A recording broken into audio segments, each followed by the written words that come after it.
ئێمە وەک نوێنەری خوێندکارانی خوێندنی باڵا لە زانکۆکانی هەڵەبجە سلێمانی سەلاحەدین کۆلێژی شەریعە زانستە ئیسلامیەکان داواکارین لە جەنابی وەزیر و وەزارەتی خوێندنی باڵا ڕەزامەندی بفەرمونون بۆ لابردنی یاخود ئاسانکاریکردن لە زمانی ئینگلیزی لەبەر ئەم هۆکارانەی خوارەوە. یەکەم سەرچاوەی زمانی معریفی ئێمە زمانی عەرەبیە.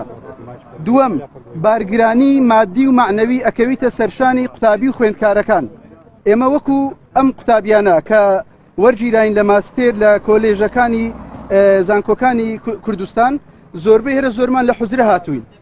ئەوانی کە لە حوزرە هاتوین بەڕاستی ینی ئینگلیزیمان نییە، سابقەکمان نییە لە ئینگلیزی نازانین، ئێستاش کردیتیانە مەرز لە بۆ ئێمە ئەو خولەش بەڕاستی ینی ئەوەش وەکو گلەیبی لە وەزارەتی خوێندنی باڵا ئەوە چەند لە مێژە خولەکە ناکرێتەوە، ئێستا کرایتەوە.